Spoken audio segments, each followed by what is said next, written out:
Welcome back, Stephanie. So we've got the last chunk, and it's called Duties to Realtors. And there's a couple of items I want to hit here. One is Article 16, and next to it I've written Don't Steal Clients.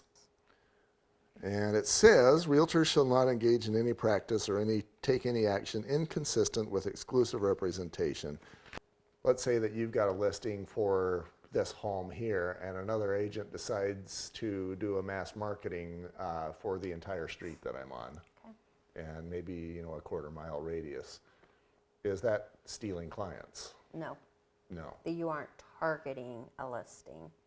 A good practice would be on all of your advertising to say not intended to solicit, homes already listed with another realtor. Mm-hmm.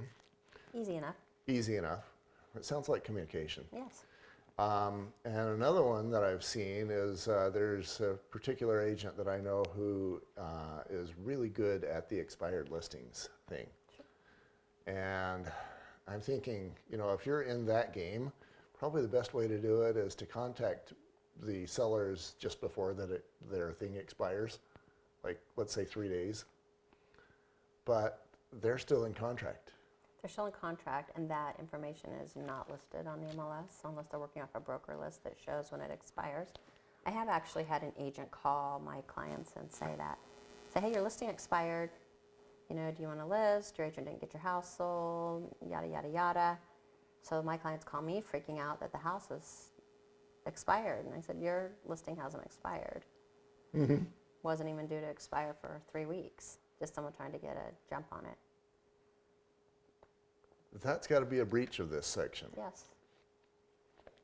Ouch. And then I noticed also in here, it says that if, let's say that you've got that listing and they want to jump on that as soon as it's expired, if they call you and say, when does it expire, you got to tell them. You got to tell them. But most people who are making those phone calls are using a service that, scrubs them and sends them their phone number. So they're doing Robo Calls. Mm-hmm. So they don't even know.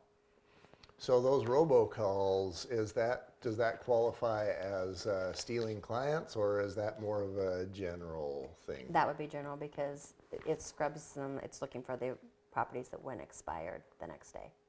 So that's not stealing.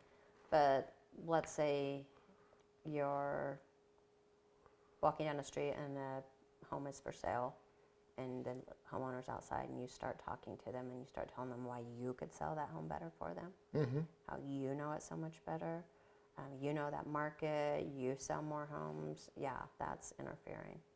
If someone calls you up out of the blue and says, hey, I've got my home up on the market, I'm not getting any showings, well, if you can give me a second opinion, can you help me out? If your approach, that's different. But if you go out seeking business to steal business, that's not ethical. Here's one that's kind of in between, but I think it's awesome. You have listing agent on a home that is not doing his job, buyer's agent that is doing his job. Seller gets frustrated with the listing agent who never answers his phone, and he calls the buyer's agent and says, what about X, Y, and Z? Buyer's agent answers the question, and then after that deal is done, 6 months later, the seller calls buyer's agent and says, hey, I want to work with you. And the next deal was a $2 million home. Not unethical. Not unethical. I think it's awesome because it's like, it fits in the category of whoever comes at me, I'm going to give them the best service that I can because it makes me feel good about me and it's good for my business. Exactly, and you showed your value. Does it happen where one of the parties gets frustrated and so starts calling the other agent? Yes. Do you have an obligation to tell the other agent in the transaction? Yes. Keep communication going. Yeah. But yes, that does happen where someone decides, down the road, hey, I liked the way that other agent performed. I'm going to work with them. Yeah. In the future. So yeah, he was pretty proud of himself as he told that story. Yes, he should be. And we've covered the expired listings thing. You know what, Stephanie?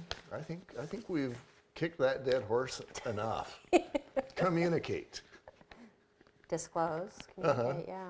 I mean, that's, and again, the golden rule. Treat others as you want to be treated, because you can work on the law of abundance, knowing that there is enough to go around, or you can work on the law of scarcity. And I feel like when you work on the law of scarcity, you live in a very small world and you become defensive, and that's, you're willing to compromise ethics because I have to protect what's mine. Whereas if you have an attitude of abundance, there's enough to go around, you can serve your clients, you can help other agents. And we are very fortunate to be in an industry where we collaborate, we cooperate, and we compete all at once. I mean, not every industry has that. I think we're very fortunate. Some of my best friends are realtors. And I love that. And sometimes we go head to head on a listing, and we know, hey, sometimes you win, sometimes you lose. And if they're my friends and I know them, like, hey, here's a gift card, or I'll take you to lunch. Sorry you didn't get it, but I'm glad I did. Because next time it might be different. They might get it and I might not. So. And I think if you go in with that attitude of, hey, there's enough for everyone, it feels better and probably results in more successful 100%. presentations. Yes, I agree. It's not about, I got to get this deal. It's about, maybe I can help you. Maybe there's somebody else who's better. Yeah. I'm going to finish up with this one story. One of the things that's good about my business is I get to deal with what I think are a section of the best agents in the universe. And I just love seeing an agent be all about the client. By the way, any final words from you? No, I think we got it. Just remember, it's not about you. It's about your client. And the best way that you can serve them is open communication, disclose, make sure they have all the best information. Thank you very much, Stephanie. You bet.